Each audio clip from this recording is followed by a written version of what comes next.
আমার তো আর সহ্য হচ্ছে না। আসো আসো।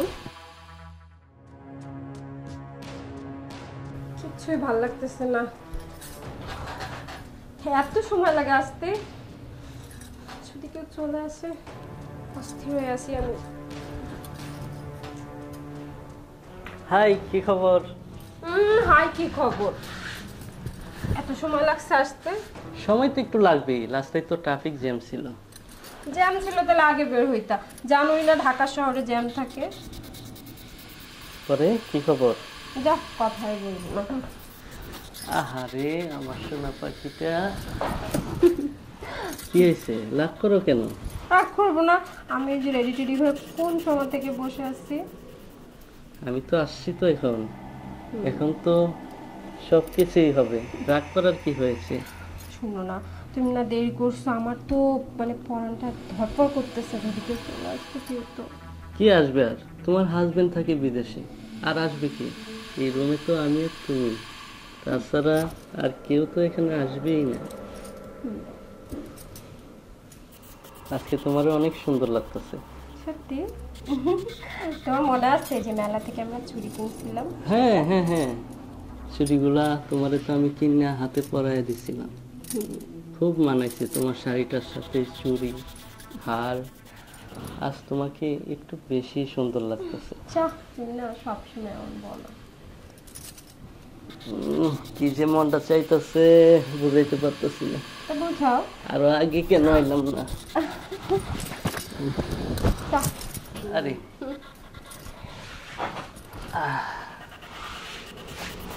আসো না, কাছাকাছি হই।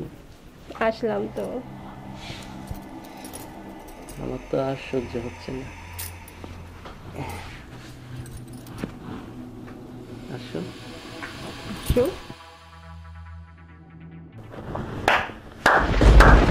বাহ বাহ বাহ বাহ, চমৎকার চমৎকার। এইদিকে, এই হারামজাদা, এই হারামজাদা, এই কি করতেছিলি তুই? হ্যাঁ, আর এই যে কি করতেছিলি এগুলা? মানে মানে মানে করতেছো কিসের জন্য? একদম ক্লিয়ার কাট বলো। আমি বাইরে থেকে কিন্তু শব্দ পেয়েছি তোমাদের। কি মিচিং শব্দ? হ্যাঁ কি মানে ইয়ে মানে আবার মানে মানে করতেছ, মানে মানে করতেছস? এই না, হয়েছে কি মানে ইয়ে, ব্যাপারটা আমি বুঝাই। এই কই যাস তারা? মানে বুঝাই বলতেছি। কি বলবি তুই? হ্যাঁ মানে ইয়ে মানে আরে কি করতেছিস? সত্যি করে কর। এই কি করতেছিলি?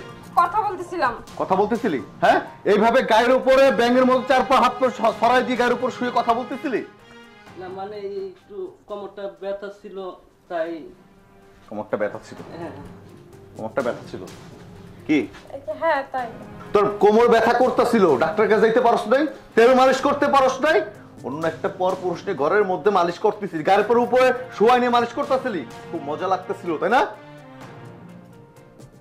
দেখো, আর এরকম ভুল হবে না। কত সুন্দর করে বলতেছে, দেখো এমন আর ভুল হবে না। কার জন্য আমি বিদেশে পড়েছিলাম? কার জন্য তো কষ্ট করছি? দিন রাত 24 ঘন্টা পরিশ্রম করছি, লক্ষ লক্ষ টাকা কামাই করছি, দুই হাত বইরা মাস গেলে তোর জন্য আমি পাঠাই দিছি। কার জন্য? আমার জন্য, আমার পরিবারের জন্য। কার জন্য না, তোর জন্য। আমার বাবা মায়ের ছাইরা এইখানে জায়গা কিনে বাড়ি করছি একমাত্র তোরে ভালো রাখার জন্য। এত বড় একটা বাড়িতে শুধুমাত্র তুই একলা থাকস। তুই কি করলি? হ্যাঁ, একটা বড় ভাবলি না আমার কথা? যে আমার স্বামী যে প্রবাসে থাকে, পরিশ্রম করে টাকা পয়সা ইনকাম করে, সেই টাকা দিয়ে কত সুন্দর সুন্দর ড্রেস আপ করতেছিস। যখন ভিডিও কল আমাকে দেখাস না, আমার কাছে অনেক ভালো লাগে। আমি দুই চোখ ভরে দেখতাম অনেক সুন্দর করে সাইজে আছোস, আমি অনেক খুশি হইতাম। তো এই কাজই করি না কেন? আল্লাহর কাছে সবসময় ফরিয়াদ করতাম, আল্লাহ আমার বাবা মার পরে আমার স্ত্রী, তাকে তুই ভালো রাখো, হেফাজতে রাখো। আর তুই কি করলি? এই যে হ্যাঁ, একটা লাফাঙ্গা একটা পোলা, ভালো মতো মোজ দাঁড়িয়ে ওঠে নাই, আমার মনে নাক তীব্র দুধ বাড়ায়, তারে তুই বাসার মধ্যে আয় না, তুই নিজের সতীত্ব নষ্ট করতেছিস, স্বামীর আমার ওটা নষ্ট করতেছিস কেন? হ্যাঁ, তোর কিসের অভাব ছিল?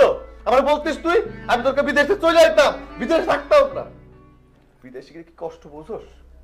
একজন প্রবাসীর কষ্ট কি বুঝোস? ভোর 6টার সময় উঠতে হয়, নাস্তা করা যায় না, 6টার সময় উঠা সিঁড়ি পায়ে 5 তলায় উঠতে হয়, মাথার ঘাম পায়ে পড়ে যায়, মাথা সিমেন্টের বস্তা থেকে কষ্ট হয়, আমরা বুঝি।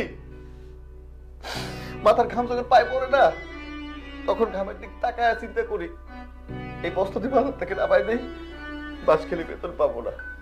আর বেতন না পাইলে আমার বাবা মা, আমার সুন্দরী বউডারা টাকা পাঠাইতে পারবো না, ভালো মতো খাইতে পারবো না। আর তোর কেউ কি হইব?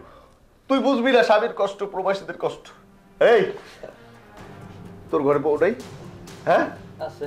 তোর বউর সাথে যদি অন্য একটা পুরুষের কাজ করতে, তুই কি করতিস? হ্যাঁ, কথা কষ্ট না কিনলে কি করতি? জানি কইতে পারবি না।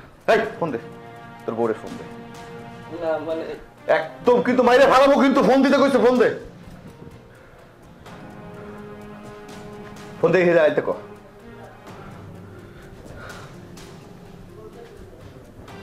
হ্যালো,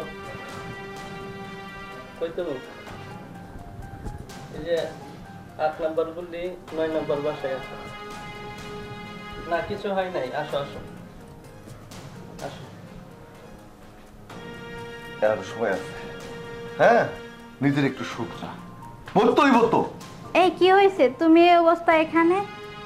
না মানে আমার ওয়াইফ। ও আচ্ছা, তার মানে আপনি লাফাঙ্গাটার ওয়াইফ। শুনুন, আমি বলতেছি, আপনার স্বামী কি করেছে? জঘন্যতম একটা কাজ করছে। এই যে আমার সুন্দরী বউ, আমার সুন্দরী বউ আপনার স্বামীকে নিয়ে বিছানার মধ্যে লটর পটর করতেছে। বুঝেন তো কি করতেছে? হ্যাঁ, এখন বলেন আপনার স্বামীকে কি করা উচিত?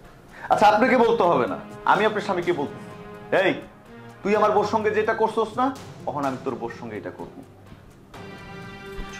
কি বলতেছ মুন্না? হ্যাঁ ঠিকই বলতাছি, বুঝতে পারতাছ না? বাংলায় বলতাছি, ক্লিয়ার করে বলতাছি। তুমি যেমন ওই পোলালয় করছো না, এখন আমি ওই পোলার বললয় করবো তোমার সামনে, তুমি দেখবা। আসেন। মুন্না, না তুমি এটা করতে পারো না। কেন পারি না? কিসের জন্য পারি না? হ্যাঁ, নিজের বেলা 16 আনা, অন্যের বেলা 4 আনা না? নিজের শারীরিক চাহিদা মেটানোর জন্য আরেকটা পুরুষকে খাটে নিয়ে এসে তুমি রংঢং করবা, আর আমি পারবো না। হ্যাঁ, আমি করব তোমার সামনে, তুমি দেখবা, তখন জ্বলবা, ফুলবা। এই আসেন। না মুন্না, তুমি আমার সামনে ওর সাথে এই সম্পর্ক করতে পারবে না। কেন পারবো না? কিসের জন্য পারবো? কারণ আমি তোমার ওয়াইফ। ও আচ্ছা, তুমি আমার ওয়াইফ। আরে যে আপনাকে বলি, ভাবি যেহেতু বলতেছে, আর এবারের মতো আমার ক্ষমা করে দেন, আর জীবনে আমার এরকম ভুল হইব না। কথা মাথায় থাকবে? থাকবে। আজকের মতো ক্ষমা করে দিলাম। এরপর যদি আর কখনো এই ধরনের কাজ করেন না, তখন আর ক্ষমা করবো না। আউট। চলো বাসায়, আজকে খবর আছে। ঘরে বউ রাইখা পয় পরে সেটাতে নষ্টমি করো, চলো। মুন্না, তুমি আমাকে ক্ষমা করে দাও, আমি আর এমন ভুল কখনো করব না। এমন ভুল কখনো করব না। এখন তোমাকে ক্ষমা করব, আবার আমি প্রবাসে যাব, তখন আবার এটা করবা। হ্যাঁ, উঠো। না আমি উঠবো না, তুমি ক্ষমা না করলে আমি উঠবো না। উঠো বলতেছি। এখন সবকিছু গুছিয়ে বাপের বাড়িতে চলে যাবা, তোমার কোন ক্ষমা নেই।